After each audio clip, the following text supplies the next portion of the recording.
La pêche à la calée figure sans conteste parmi les techniques préférées des pêcheurs méditerranéens. C'est une pêche d'attente qui se pratique au posé et qui consiste à proposer un appât naturel sur le fond. Après le lancer, la canne est calée sur une pique ou dans les rochers en attendant la touche. À la différence du surfcasting, qui se pratique par définition en plage, la pêche à la calée s'exerce à partir de postes très variés. Les calanques et plus généralement les zones d'enrochement naturel, mais aussi les digues, les épis et les infrastructures portuaires s'y prêtent à merveille. Parmi les différentes formes de pêche à la calée, celle de la moule emboîtée est sans doute la plus célèbre. Connue de tous dans les grandes lignes, cette technique typiquement provençale se décline en fait selon de nombreuses variantes à l'utilisation beaucoup plus confidentielle. Le coquillage offre en effet plusieurs possibilités d'échage qui permettent de s'adapter à de nombreuses situations. Sylvain Ronca, qui est un fin pêcheur de Marseille, les connaît sur le bout des doigts. Depuis des années, il taquine assidûment le sard et la dorade à la moule entre Marseille et Cassis. En préalable à toute action de pêche, Sylvain amorce copieusement le secteur à l'aide de petites moules ramassées sur place et écrasées sous le talon. Il n'y a rien de tel pour attirer les poissons à proximité immédiate des lignes et les rassembler durablement sur le poste. Avant de proposer des échages plus élaborés, Sylvain entame simplement la partie de pêche avec une moule décortiquée. Les grosses moules d'Espagne ou de Bouchot, à la chair dense et généreuse, sont parfaites. Pour favoriser une tenue optimale des chairs délicates sur l'hameçon, il est nécessaire d'effectuer plusieurs points de couture en visant les parties les plus fermes du coquillage. Ainsi présentée, la moule constitue une bouchée très attrayante pour bon nombre d'espèces, mais elle se révèle très peu sélective dans la pratique. En présence de petits poissons, elle ne fait pas long feu sur le fond. En effet, il faut souvent moins d'une minute au menu fretin pour nettoyer complètement l'hameçon. Utilisée en début de partie, cette présentation permet toutefois de prendre la température du poste et d'évaluer l'humeur du jour des poissons en présence. Apparemment, ça grignote sec ce matin. Il va falloir redoubler de vigilance et appâter les lignes en permanence. C'est l'une des clés d'une partie de pêche à la moule réussie.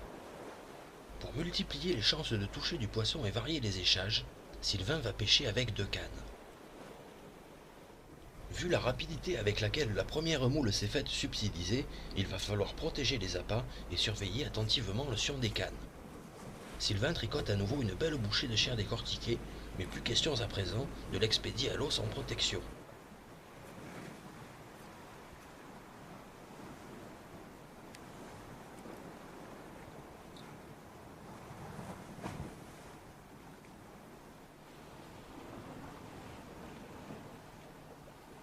Une fois le bas de ligne retendu et l'hameçon dissimulé, l'appât est introduit à l'intérieur d'une petite moule légèrement entr'ouverte, glissée à son tour entre les coquilles d'une moule de belle taille. Ainsi présentée, la bouchée se révèle en principe beaucoup plus sélective. Elle reste néanmoins d'une tenue fragile sur l'hameçon et il n'est pas question de lancer par-dessus l'épaule. Le montage est plutôt déposé en douceur sous la canne, au ras des rochers. Sur les postes rocheux et abrupts, il n'est pas besoin de lancer loin. Sur ce type de configuration, les poissons se tiennent souvent très près de la roche. Avant de caler la canne et de la laisser travailler, Sylvain tend légèrement sa ligne et scrute fil en main la moindre manifestation au niveau de l'appât. Malgré le doublage des coquilles, la touche ne s'est pas fait attendre bien longtemps et Sylvain n'a même pas eu le temps de caler la canne. Tandis que le soleil joue à cache-cache avec les nuages, un premier poisson rejoint la surface. C'est un sard honnête.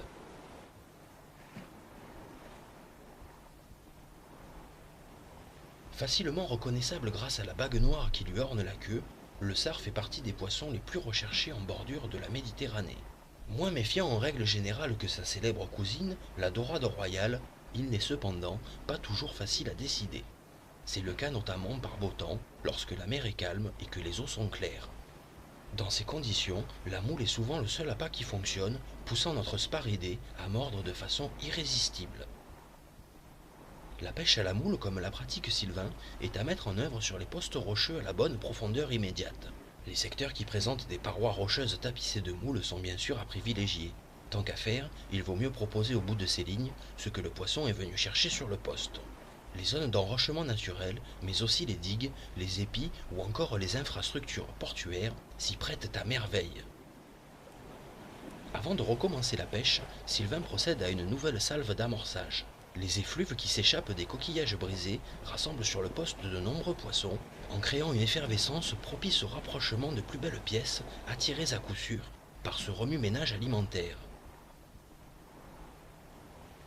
On dit souvent que l'amorçage doit juste attirer les poissons et surtout ne pas les nourrir. Dans le cas de la pêche à la moule, c'est un peu différent. En proposant une amorce généreuse, on parvient d'une part à détourner l'attention des petits poissons, mais c'est également un excellent moyen pour mettre en confiance les espèces les plus méfiantes. Quand les sards et les dorades mangent du bout des lèvres, ces cadeaux gratuits mais intéressés les incitent à mordre plus franchement sur les moules piégées. De plus, la descente progressive et virevoltante des coquilles vers le fond ne passe pas inaperçue vue d'en dessous. Quand les eaux sont claires, la moule qui coule attire l'attention de très loin. Les poissons curieux, comme le sard et la vérade, se rapprochent instantanément.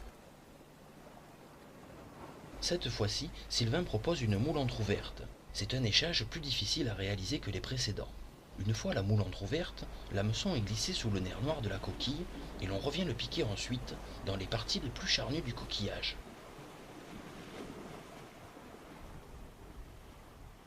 La sélectivité de l'appât dépend alors du degré d'ouverture de la coquille. Le fait de glisser l'hameçon sous le nerf de la moule confère à l'èche une meilleure tenue sur l'hameçon, ce qui est particulièrement appréciable au moment des lancers. L'hameçon est ensuite repiqué dans les parties les plus fermes du coquillage, rassemblées au préalable sur la moitié de coquille inférieure. Sur le même principe, on pourra également proposer la moule en assiette sur une seule moitié de coquille. La présentation diffère, mais l'échage s'effectue de manière identique. Plus facile à réaliser, la moule en assiette se révèle toutefois beaucoup moins sélective dans la pratique que la moule entrouverte, puisque les chairs sont directement accessibles au menu fretin. Au niveau du lancer, les deux versions se montrent aussi fragiles et il vaut mieux les déposer en douceur, sous le sion.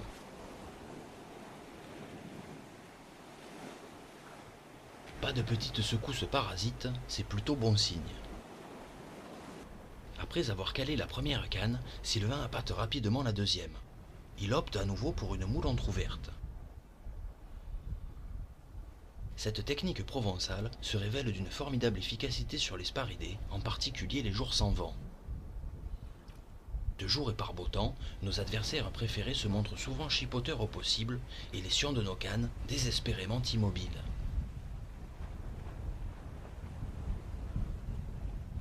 Dans ces moments où rien ne marche, la moule emboîtée fait des miracles en séduisant de beaux poissons que l'on croyait absents. Encore une fois, la touche ne s'est pas fait désirer très longtemps. Le poisson est piqué et déploie beaucoup d'énergie pour ne pas rejoindre la surface. Les sparidés que l'on touche régulièrement en bordure de la Méditerranée ne sont pas toujours très gros, mais ils se défendent avec une virulence remarquable qu'il convient d'apprécier sur du matériel léger. La bagarre est plus équilibrée et les sensations sont décuplées.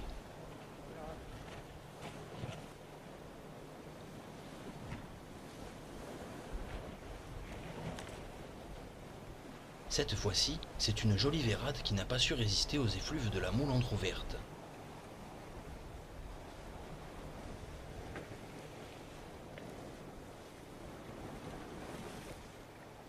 Proche cousine du sard, la vérade s'en distingue facilement car elle présente une deuxième bague noire bien marquée au niveau de la tête. Selon les régions, on l'appelle carrément sard à deux bandes ou encore sard à tête noire. Nos deux sparidés ont sensiblement les mêmes habitudes alimentaires et évoluent souvent de concert au cœur de la rocaille, mais les incursions en terrain sablonneux ne sont pas si rares.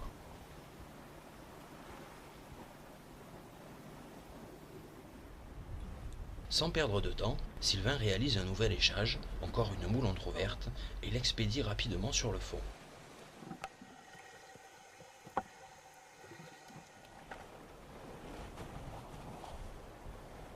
Entre-temps, les poissons ont dû se régaler avec la moule de l'autre canne. C'était joué d'avance, il ne reste plus une miette de l'appât.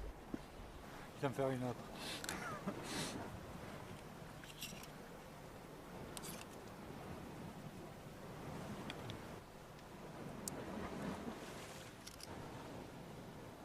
Cette fois, Sylvain va charger la bouchée en réalisant une variante intéressante de la moule entrouverte.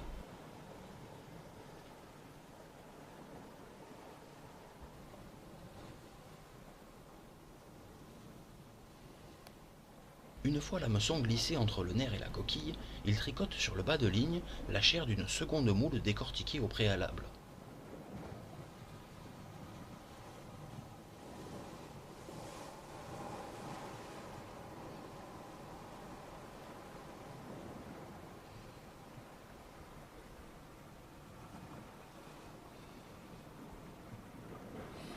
La bouchée obtenue est plus conséquente et résistera peut-être plus longtemps aux assauts impétueux des petits gratteurs présents sur le secteur.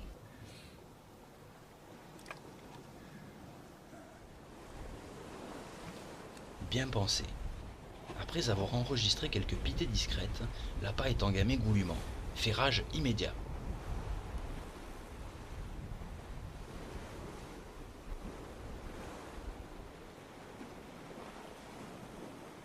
C'est encore une vérade.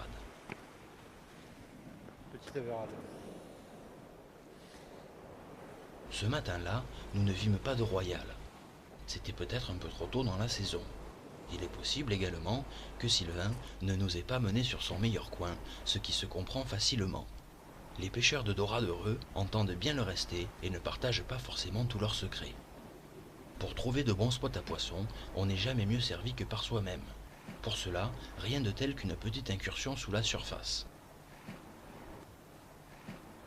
C'est le meilleur moyen d'effectuer un repérage précis et très instructif de ses postes de pêche préférés.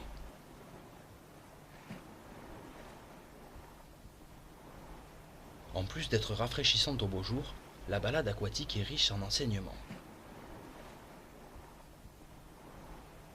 Le type de fond, les espèces en présence, la tenue des poissons et la visibilité sous-marine sont autant de paramètres à prendre en considération pour mieux cibler la pêche. Ces indications permettent en effet de sélectionner en connaissance de cause les appâts et les montages susceptibles de fonctionner. En parlant d'appâts, c'est l'occasion ou jamais de ramasser quelques èches locales. C'est souvent avec les appâts du cru, récoltés sur le poste, qu'on obtient les meilleurs résultats. Les grosses moules de roche, par exemple, ne laisseront certainement pas indifférents les sparidés présents sur le secteur.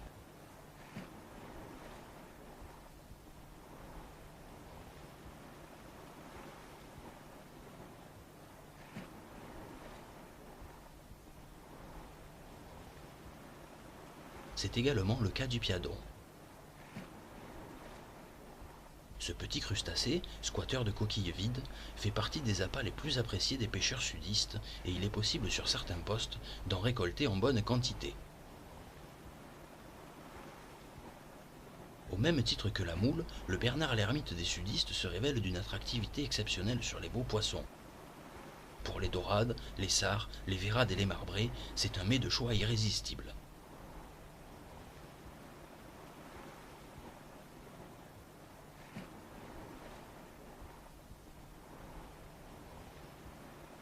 Il existe de nombreuses variétés de piadons, mais les plus courantes au bord sont les petits spécimens à la tête verte et à l'abdomen de couleur noire.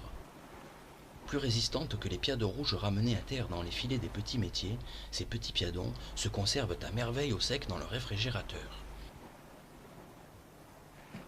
En les baignant 2 à 3 fois par jour pendant 1 heure dans l'eau de mer avec un bulleur, on les garde en vie plus d'une semaine.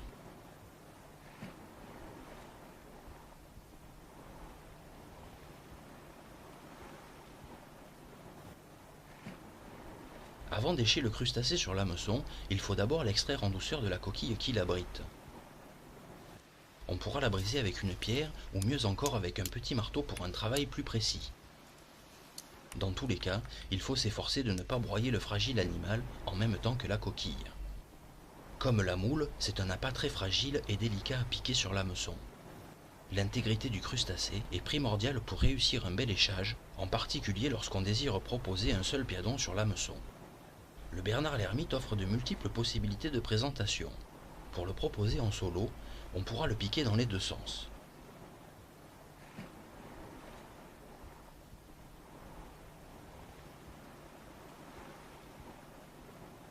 En partant de l'abdomen, on fait glisser l'hameçon de manière à ce qu'il ressorte au niveau de la tête du crustacé. C'est l'échage le plus facile à réaliser. A l'inverse, on pourra également le piquer dans l'autre sens, c'est-à-dire en partant de la tête pour faire ressortir l'hameçon au niveau de l'abdomen. Ici aussi, la pointe doit être bien dégagée. La bouchée est délicate et il faut être en mesure de piquer le poisson dès les premiers contacts. Chaque pêcheur a ses préférences, mais les deux présentations se valent en termes d'efficacité. Il faut dire que les poissons, petits et grands, ne se font pas prier très longtemps devant un beau piadon proposé sur le fond. Pour une majorité d'espèces, c'est une véritable gourmandise et c'est peut-être là son plus gros défaut, d'être aussi fragile qu'irrésistible. En présence de menus fretins, il ne tient pas la route très longtemps sur le fond et il vaut mieux sélectionner scrupuleusement son terrain de prospection pour pêcher efficace et ne pas passer son temps à casser des coquilles. En journée, on évitera donc de préférence les secteurs encombrés où les poissons de roche abondent. Les zones au fond mixte, constituées d'herbiers et de gravières, sont les plus indiquées. Mais, de jour et par beau temps, il y a toujours un petit poisson vorace qui devance les belles pièces. Ici par exemple, c'est une petite vérade qui a englouti une belle bouchée de piadon. Notre petit crustacé magique se révèle en fait très peu sélectif au niveau de la taille des prises. On évitera donc si possible l'emploi d'hameçons trop petits. En règle générale, on ne descend pas en dessous du numéro 6.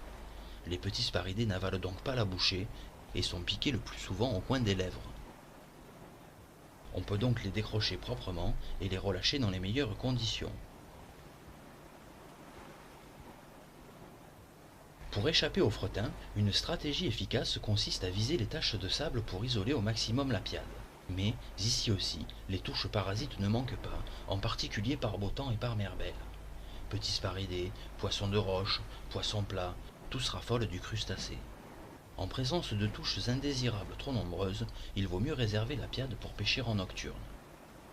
Par mauvais temps, par contre, lorsque la mer vient taper à la rive, les petits poissons sont à trous et le piadon donne d'excellents résultats en journée, en particulier sur les sparidés. Il faut le savoir, en bordure de la Méditerranée, c'est par mauvais temps et par mer agitée que les chances de toucher de beaux poissons sont les plus grandes. Les belles pièces remontent du petit large, comme poussées par les vagues, et rentrent en terre pour manger. C'est le meilleur moment pour aller à la pêche. Dans ces conditions, on pourra charger les bouchées en proposant les piadons par 2, voire même par 3 sur le même hameçon.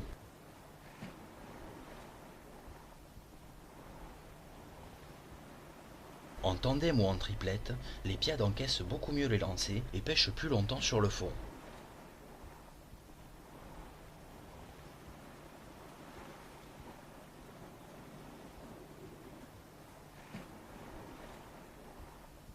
Dès que la mer frappe à la côte, tous les espoirs sont permis avec une belle brochette de piadon. Quand le vent souffle généreusement à la côte, les conditions de pêche sont plus difficiles pour le pêcheur. Il faut lutter contre les éléments, mais le jeu en vaut vraiment la chandelle. Pêcher dans le bouillon, c'est multiplier les chances de toucher du beau poisson.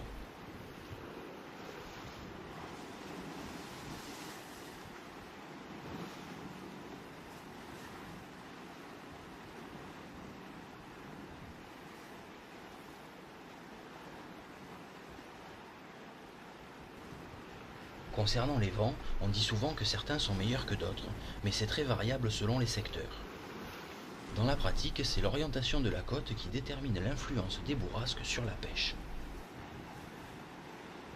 Qu'ils soient du nord, du sud, d'est ou d'ouest, tous les vents sont favorables à partir du moment où ils soufflent du large en direction du rivage.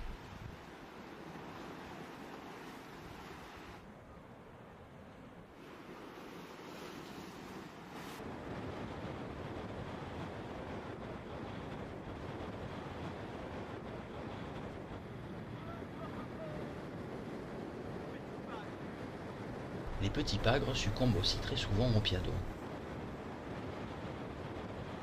Les gros individus sont de plus en plus rares au bord. C'est une bonne raison pour remettre les petits spécimens à l'eau dans les meilleures conditions.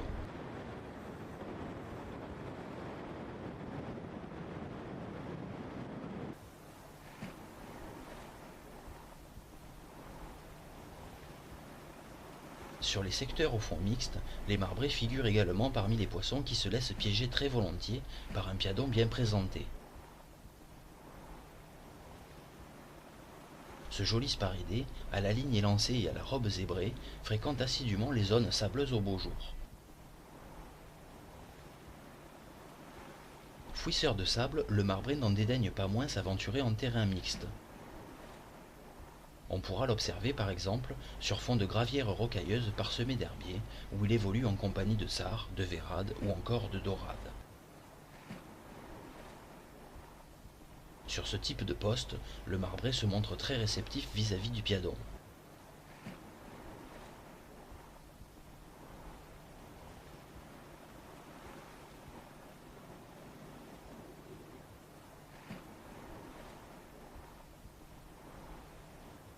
Sur fond de sable bien propre, par contre, le Bernard l'ermite se révèle beaucoup moins efficace. Lorsque les sparidés se tiennent sur de vastes zones sableuses, la cordelle est beaucoup plus indiquée pour les séduire. Ce ver de fine section est à coup sûr le préféré des pêcheurs sudistes.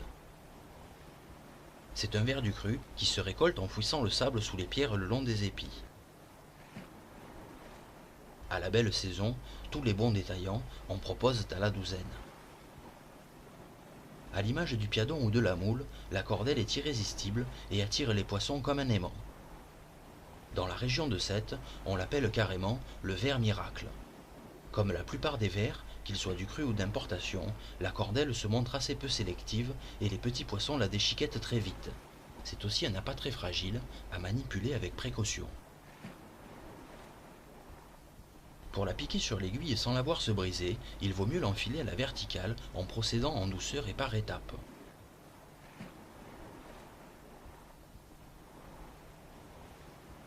Reste alors à faire glisser la cordelle sur le bas de ligne. Pour cela, l'hameçon doit être impérativement relié au nylon par un nœud pyrénéen. C'est un nœud classique à connaître absolument. Pour le réaliser, on joint les deux extrémités d'une portion de nylon coupée au préalable à la dimension du bas de ligne souhaité et on les positionne parallèlement à la tige de l'hameçon. Il faut se débrouiller pour avoir une extrémité plus longue que l'autre. Tandis que le nylon est maintenu en place le long de la tige entre le pouce et l'index, on vient saisir le brin le plus long du côté de la boucle et l'on effectue une première spire autour de l'hameçon. C'est le moment le plus critique. Une fois réalisée, cette première spire doit être fermement maintenue au contact de la tige. On réalise ensuite de manière identique 6 ou 7 spires supplémentaires en direction de la palette de l'hameçon et l'on vient coincer fermement la dernière boucle entre le pouce et l'index. Il ne reste plus alors qu'à serrer le nœud en tirant vers le haut sur l'extrémité la plus courte du nylon. On résorbe ainsi la totalité du bas de ligne.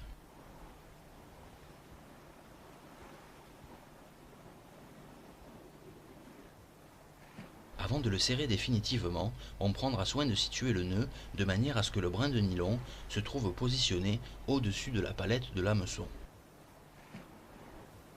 Ainsi monté, le passage de la cordelle au niveau de l'hameçon s'effectue sans difficulté particulière.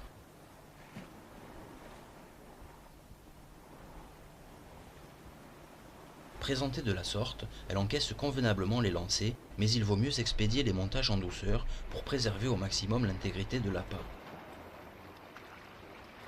On l'utilise généralement pour prospecter les fonds de sable bien propres.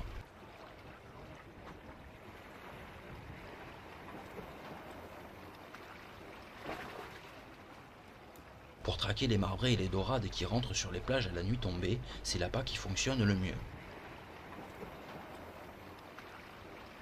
Par contre, il faut souvent attendre le coucher du soleil pour enregistrer les premières touches de sparidés. Ensuite, les prises se succèdent à un rythme beaucoup plus soutenu. Sur les bons spots à marbrer par exemple, il est possible de faire une quinzaine de poissons dans la soirée.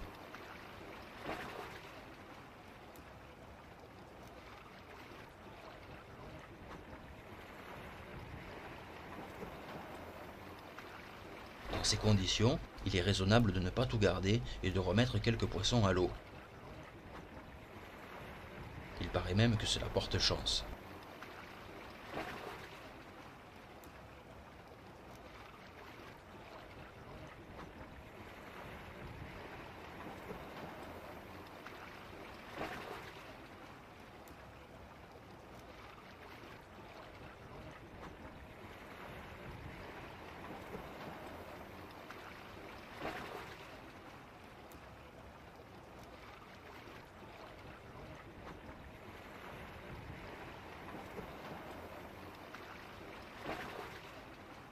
Pour les débutants désireux de se frotter aux poissons nobles, ces parties de pêche nocturne sur fond de sable sont très encourageantes. Les touches parasites sont quasi inexistantes et l'on se régale sans trop de complications en piquant de vrais poissons.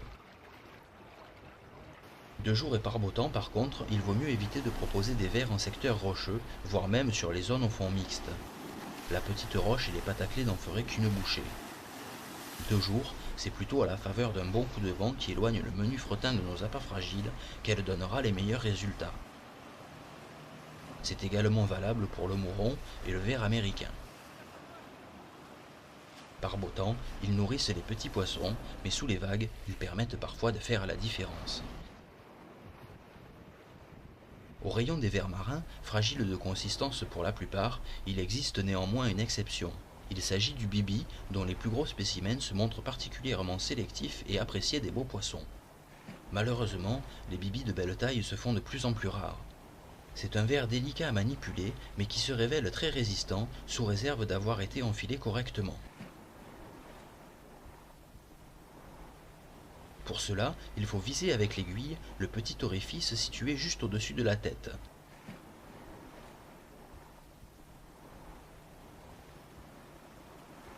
En règle générale, les petits poissons n'y touchent pas et c'est un appât qui travaille sur la durée. Aussi efficace par mer calme que sous la tempête, le bibi se révèle aussi prenant sur le sable en terrain dégagé qu'au cœur de la rocaille sur les secteurs encombrés. Difficile de faire plus polyvalent.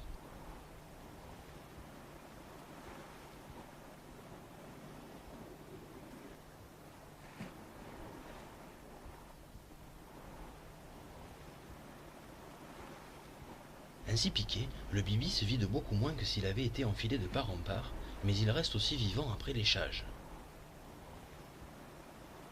Ce n'est sans doute pas étranger à son fort pouvoir attractif sur les belles pièces. Au chapitre des èches coriaces qu'il n'est pas besoin de changer toutes les 5 minutes, le calamar est incontournable. Ce délicieux céphalopode plaît tout autant aux gourmets qu'aux beaux poissons, en particulier quand la mer frappe violemment au rivage. Le manteau, par exemple, permet de proposer des bouchées conséquentes auxquelles les petits gratteurs ne toucheront pas.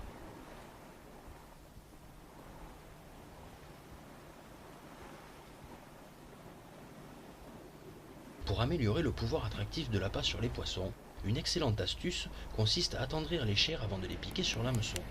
On pourra ramollir les morceaux en les tapant en douceur avec le manche du couteau jusqu'à ce que les chairs deviennent translucides.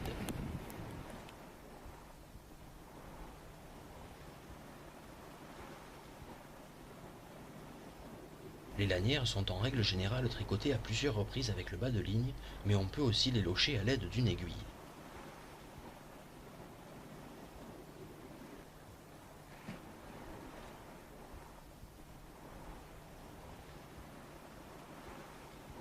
Comme toujours avec les appâts solides, la pointe de l'hameçon doit être bien dégagée pour assurer un ferrage optimal. Les tentacules du céphalopode donnent aussi de bons résultats pour pêcher les coups de vent. Attendris au préalable, on les enfilera à l'aiguille comme s'il s'agissait d'un ver.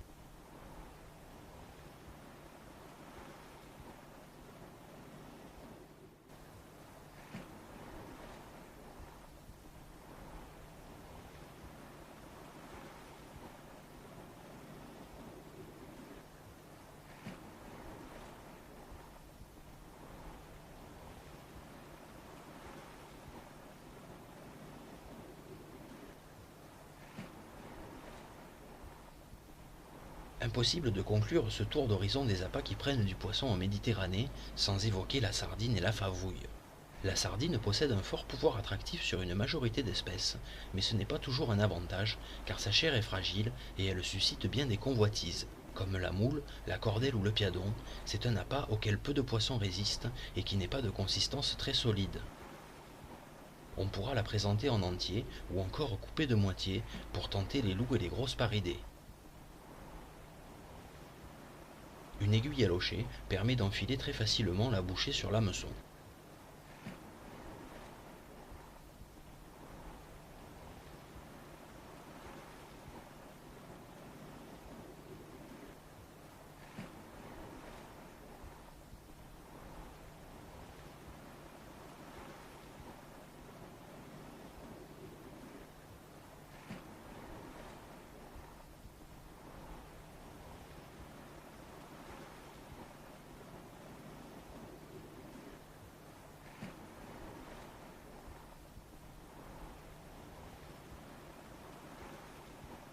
Dans un autre registre, le filet tricoté permet d'élargir considérablement le registre des prises, puisqu'il s'adresse tout autant aux sparidés qu'aux loups, aux poissons bleus ou encore aux saupes ou aux mulets.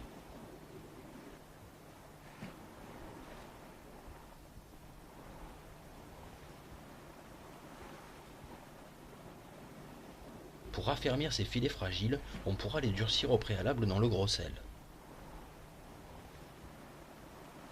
Dans tous les cas, le fait de multiplier les points de couture avec le bas de ligne augmente considérablement la tenue du filet sur l'hameçon.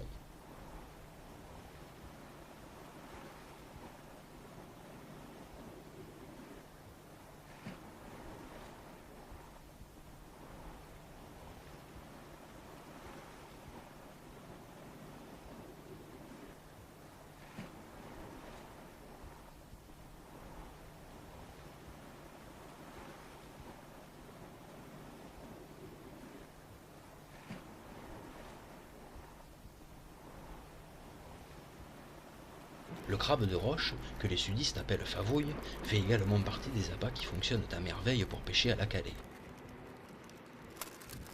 Les grosses favouilles du détaillant ou du marchand de coquillages sont des appâts de premier choix, tout aussi attractifs au bout d'une ligne qu'économiques à l'achat. À moins de viser spécifiquement un poisson trophée, les grosses favouilles sont généralement découpées avant d'être proposées sur l'hameçon. Les crabes verts de plus petite taille, que l'on récolte sur le poste de pêche, pourront par contre être proposés en entier et si possible vivants. Pour cela, on les piquera délicatement sur le bord de la carapace, juste au-dessus de la pince. Ainsi présentée, la petite favouille vivante attire les sards et les dorades comme un aimant, mais ce n'est pas là son unique avantage. En effet, la consistance de la bouchée la place hors de portée des petits gratteurs en tout genre. C'est une èche solide et sélective qui permet de travailler sur la durée. Cela se révèle particulièrement appréciable pour tenter les poissons nobles en journée sur les postes où les petits nettoyeurs d'hameçons pullulent. Pour les girelles, les roucaos, les sparaillons et autres pataclés, le petit crabe demeure inaccessible. Les grosses favouilles du marchand découpées en morceaux constituent également des bouchées solides et sélectives. En règle générale, le crabe est coupé en deux dans le sens de la longueur et on lui ôte ensuite pinces et pattes.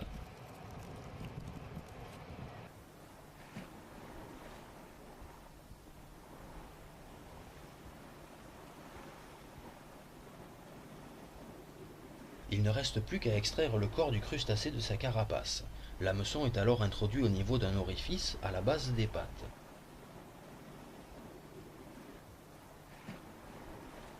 L'idéal est de le faire glisser par pression, de manière à ce qu'il ressorte de l'autre côté. On pourra aller chercher l'hameçon avec le couteau afin de le positionner de manière optimale, c'est-à-dire avec la pointe bien dégagée vers l'extérieur.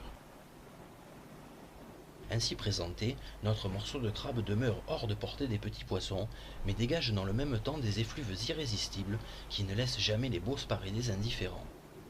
Revers de la médaille, les chairs se délavent assez vite au contact de l'eau et il faut recharger souvent les lignes pour pêcher en permanence avec des appâts sapides et bien juteux. Aussi efficace de jour que de nuit, et ce quel que soit l'état de la mer, la favouille entière ou en morceaux est à utiliser sans modération pour sélectionner et séduire les beaux poissons. Quand le vent souffle à la côte, la pêche est prometteuse, à condition toutefois de s'adapter aux éléments. Les vents et les bourrasques qui gonflent la bannière, par exemple, gênent considérablement le travail de détection des touches. En action de pêche, la ligne doit être suffisamment tendue pour que les touches ne passent pas inaperçues, mais elle doit rester dans le même temps assez souple pour ne pas trop vibrer sous l'effet du vent. C'est un juste équilibre qui n'est pas toujours facile à ajuster. La touche n'a pas tardé.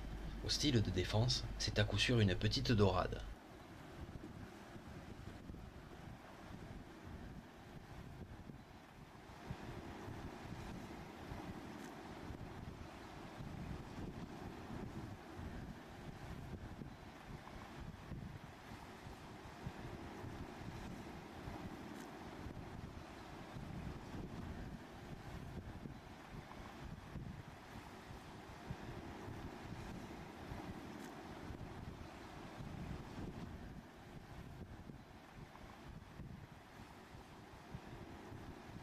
Et bien voilà ce qui arrive lorsqu'on fait trop le malin devant la caméra.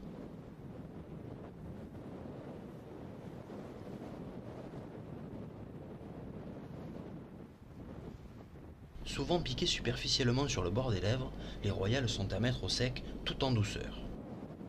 Méfiantes au possible, les dorades se révèlent bien souvent très difficiles à séduire. Exigeantes quant au choix et à la fraîcheur des appâts, elles se montrent également très sensibles à la discrétion globale des lignes.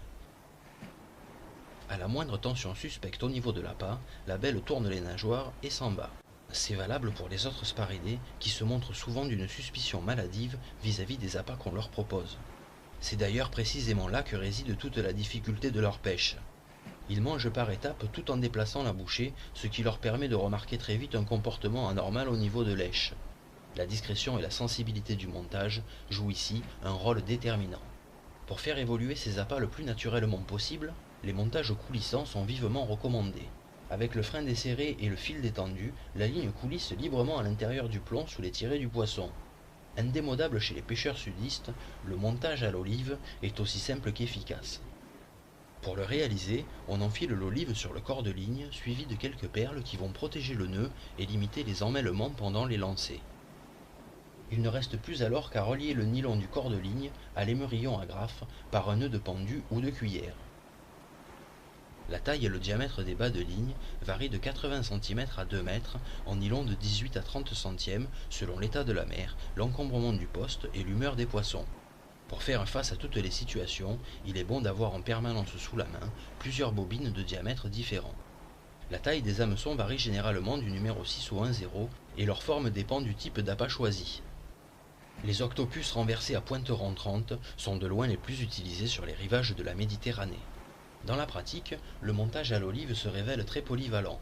On l'utilise pour pêcher à distance avec des plombées importantes, de l'ordre de 60 à 120 grammes, mais il se révèle d'une efficacité redoutable en version light pour pêcher sous la canne à courte distance. Rien de tel en effet qu'une petite olive de 10 ou 15 grammes pour pêcher à la moule ou à la petite favouille vivante par beau temps. De même, c'est avec de tout petits plombs que l'on tente les sards au ras de la roche avec un morceau de crabe pendant les coups de vent. Le montage coulissant à plombée décalée fonctionne exactement sur le même principe que le montage à l'olive. La ligne n'oppose que très peu de résistance à la touche du poisson. Le lest placé en dérivation diminue encore plus les tensions et le montage se révèle d'une discrétion exemplaire. Le plomb est à choisir en fonction du type de fond et de l'état de la mer. Il s'agit généralement d'un lest à œillet, comme les plombs d'Arlezé ou les plombs montres, mais l'on pourra aussi monter un petit chapelet de grenaille, idéal et très discret pour prospecter les secteurs chaotiques. Pour réaliser la dérivation du montage, on pourra utiliser un brin de nylon avec un nœud en boucle, un émerillon baril, une perle émerillonnée ou encore un petit coulisseau. En règle générale, le diamètre de la dérivation est inférieur à celui du corps de ligne. Elle joue alors le rôle de cassant, libérant le montage en cas d'accrochage. C'est un grand classique pour pêcher au cœur de la rocaille, selon la technique du plomb perdu. Pour améliorer encore plus la sensibilité des lignes, les sudistes pratiquent de plus en plus avec des cannes à buscles. Ces sillons ultra sensibles n'opposent que très peu de résistance à la touche, ce qui permet une mise en confiance optimale des poissons méfiants. L'action très douce de ces pointes élastiques permet également d'expédier les appâts fragiles en douceur et de pratiquer avec de toutes petites plombées pour une discrétion maximale. Une fois le bon montage choisi, il ne reste plus qu'à proposer un appât adapté au poste et aux conditions pour piquer du poisson. Mais entre la moule, le piadon, la cordelle, le bibi, le calamar, la sardine ou encore la favouille, il n'est pas toujours facile d'effectuer le bon choix. Connaître le type de fond permet déjà de cibler le type d'èche à employer. Sur les fonds sableux bien propres par exemple, la cordelle et le bibi sont les plus indiqués. En secteur au fond mixte, on pourra se permettre de proposer tous les appâts, de la moule au calamar, en passant par la cordelle et le piadon. L'emploi d'èches peu sélectives dépend alors de la densité des petits gratteurs sur le poste. Au cœur de la roche, le nombre important de petits poissons restreint les possibilités et l'on proposera de préférence du solide comme une moule en coquille, une favouille entière ou en morceaux, ou encore une belle bouchée de calamar.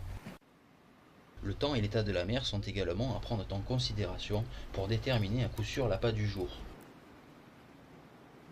Aujourd'hui, par exemple, la mer tape très fort à la roche, poussée en terre par un violent mistral.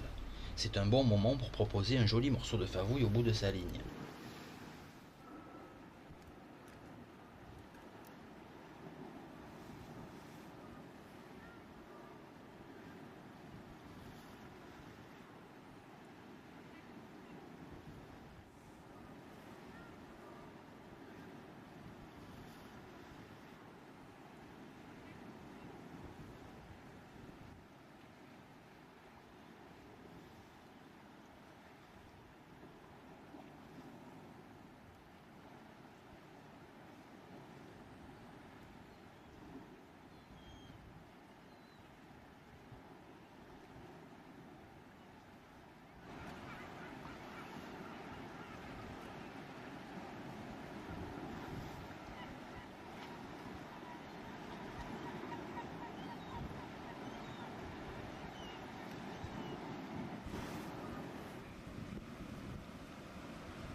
L'idéal pour pêcher la tempête, c'est de se trouver un poste exposé à la houle, mais qui soit dans le même temps abrité du vent.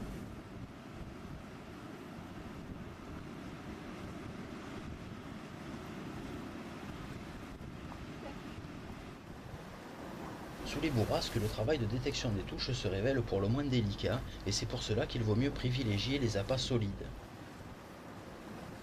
Impossible en effet de déceler une tape discrète sous le vent, et le grignotage des appâts fragiles passe totalement inaperçu. Avec le crabe par contre, il n'est pas besoin de contrôler sa ligne en permanence. C'est un appât pour beau poisson, et quand ça part, on ne se pose pas de questions. D'ailleurs,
c'est une royale qui n'a pas su résister à notre morceau de crabe.